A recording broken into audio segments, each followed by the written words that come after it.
kabar sahabatku semua di seluruh Indonesia maupun di luar Indonesia? Saya ucapkan Assalamualaikum warahmatullahi wabarakatuh. Sekarang jumpa lagi dengan kanal YouTube Agus Widowo Channel yang merupakan channel engineering, lagu-lagu, motivasi maupun tentang perjalanan di mana saya melakukan perjalanan di luar kota maupun di dalam kota Puntang sendiri. Dan sekarang saya mencoba berbagi informasi tentang strategi terbaik mengatasi produktivitas yang rendah.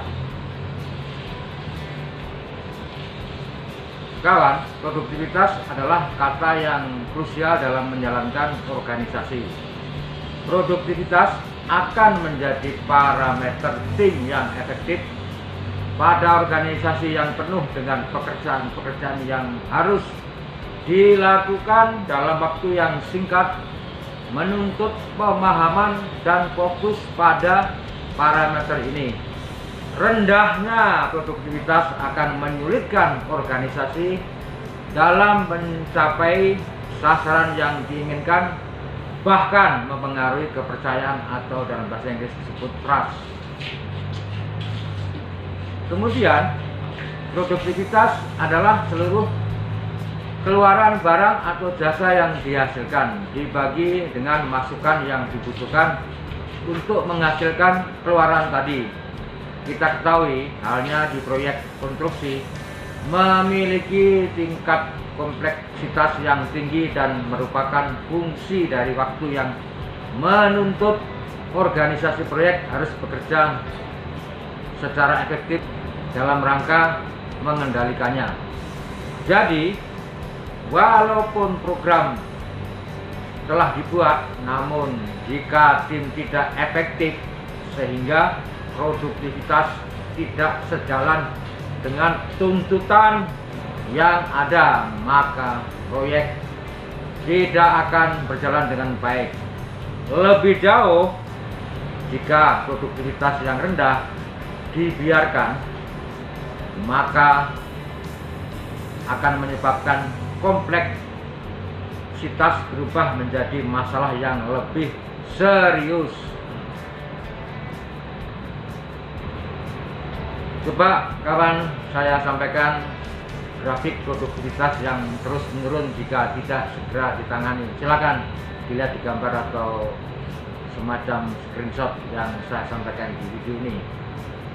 Kemudian kawan lainnya adalah produktivitas akhirnya menjadi parameter penting dalam menilai tim yang efektif, mengetahui makna produktivitas, mengukurnya, kemudian mengetahui penyebab rendahnya produktivitas, dan mendapatkan cara untuk meningkatkan produktivitas adalah pengetahuan yang penting bagi project manager di proyek. Adanya indikasi tidak tercapainya output terhadap target produktivitas harus segera diketahui oleh project manager untuk kemudian ditingkatkan. Kemudian, bagaimana cara meningkatkan produktivitas manajemen proyek? Deming memberikan pemikirannya dalam Improvement of Quality and Productivity Through Action by Management, menyebutkan ada 14 cara memperbaiki produktivitas manajemen. Kemudian dalam aplikasinya dalam proyek diberikan penjelasan-penjelasan yang berkorelasi. Kemudian kawan, topik yang akan saya sampaikan nanti akan saya jelaskan satu persatu.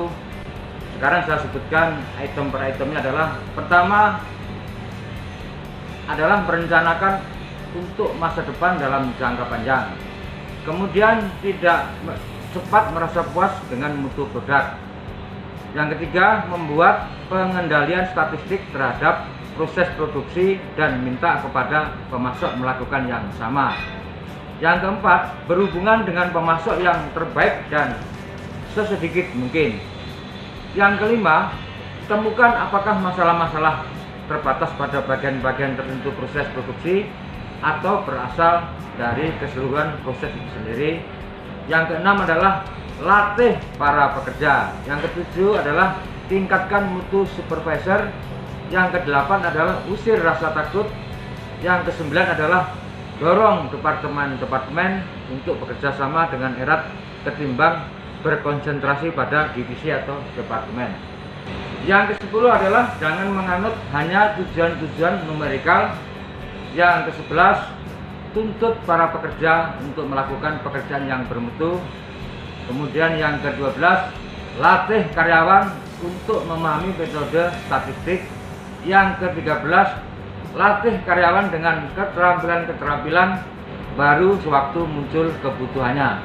Kemudian yang ke-14, buat para pucuk pimpinan bertanggung jawab atas pelaksanaan prinsip ini. Itulah kawan-kawan item-item yang akan saya jabarkan di bawah ini. Silakan untuk dicermati apa yang saya sampaikan item per item tersebut.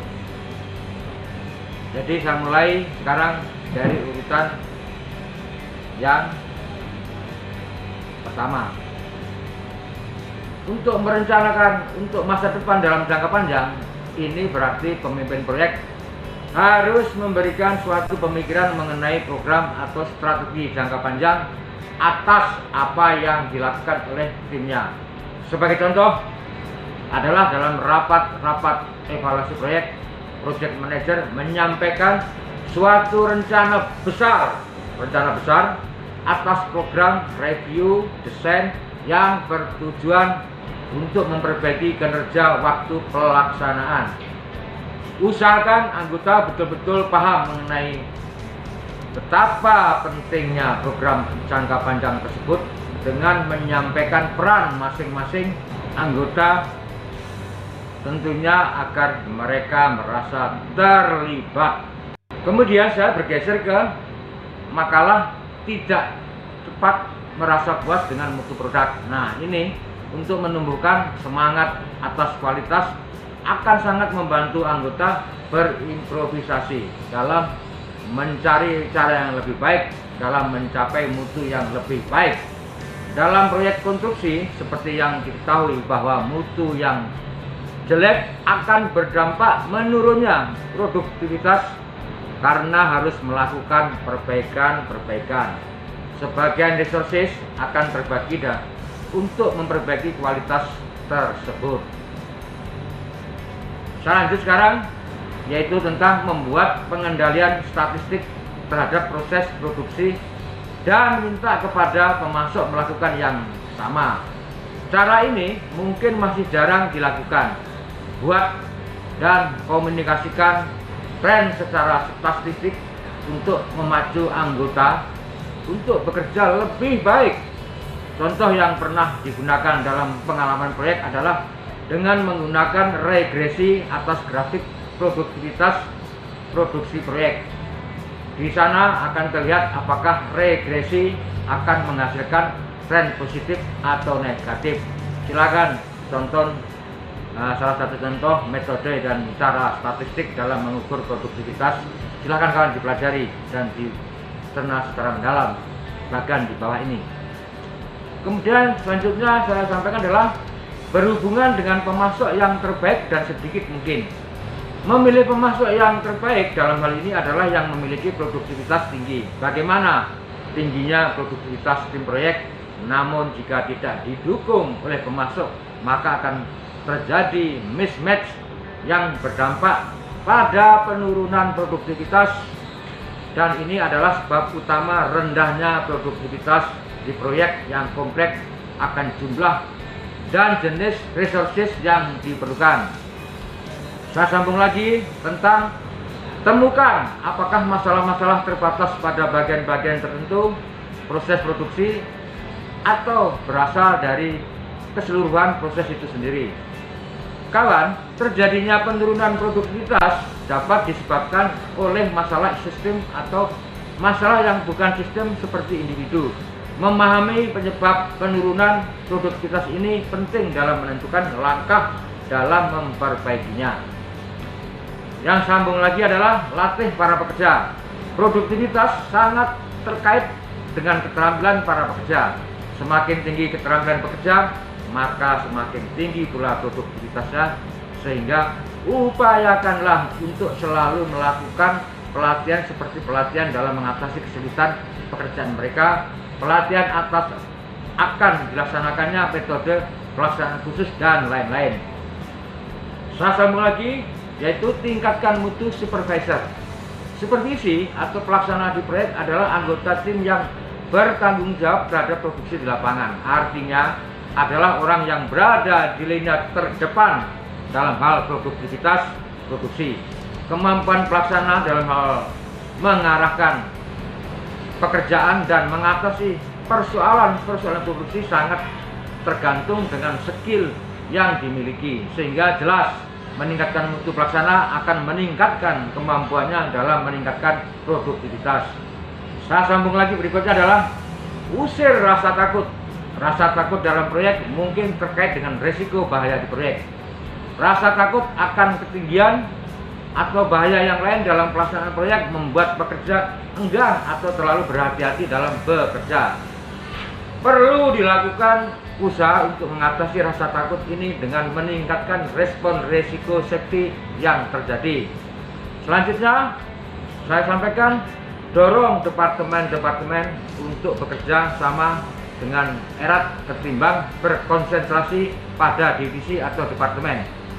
Tim proyek tidak boleh terkotak-kotak atas divisinya. Ini seringkali terjadi di proyek.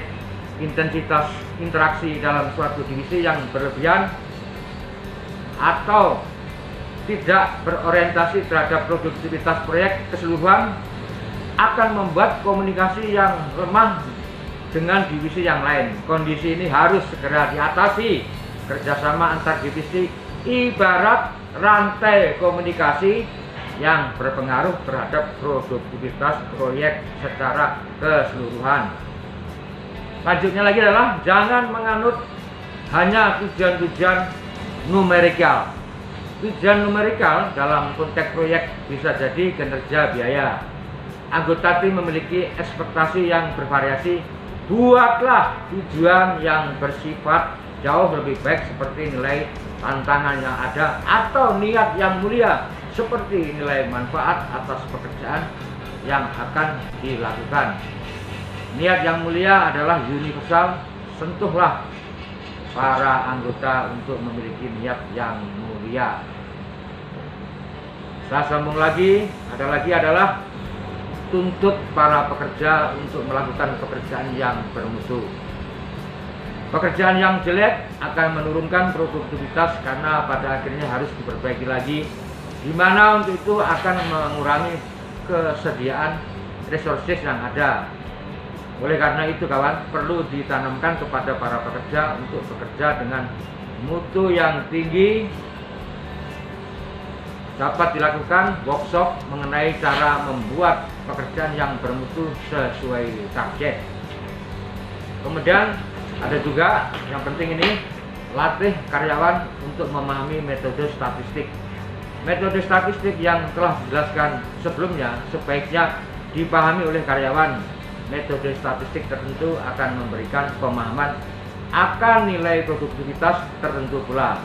Memahami arti metode statistik tertentu akan merangsang anggota tim untuk berusaha untuk melakukan usaha-usaha dalam meningkatkan produktivitas.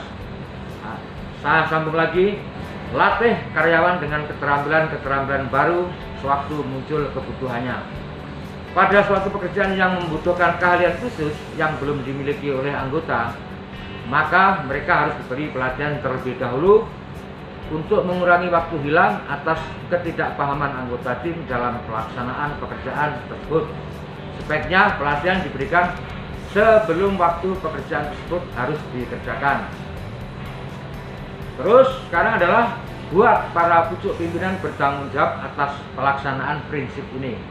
Dalam proyek, pemahaman mengenai betapa pentingnya arti produktivitas ini harus dipahami dan didukung oleh para koordinator selaku proyek seperti Pimpro, tim leader, project manager, koordinator berencana, subkontraktor, dan lainnya.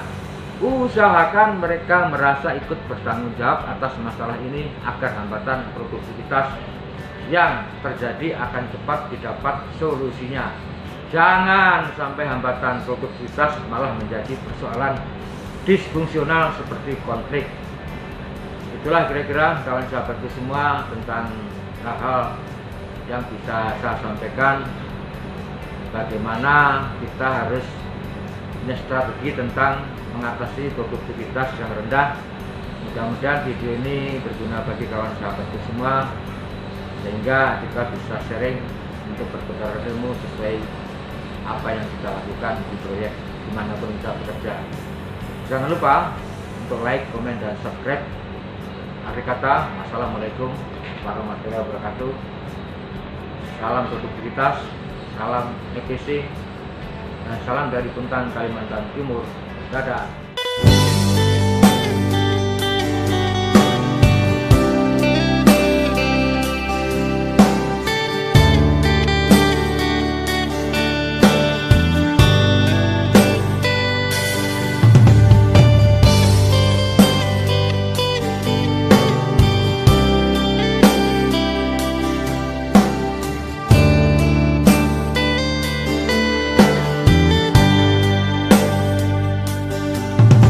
Sayang, dengarkan bisik hatiku saat ku jauh darimu.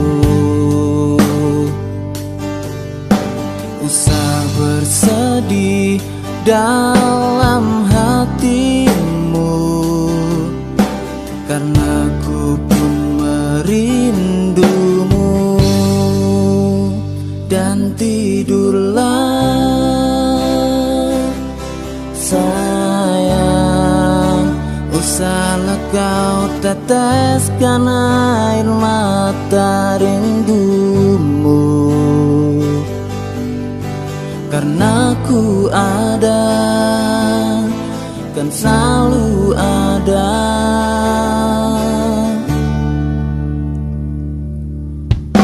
Saat ku jauh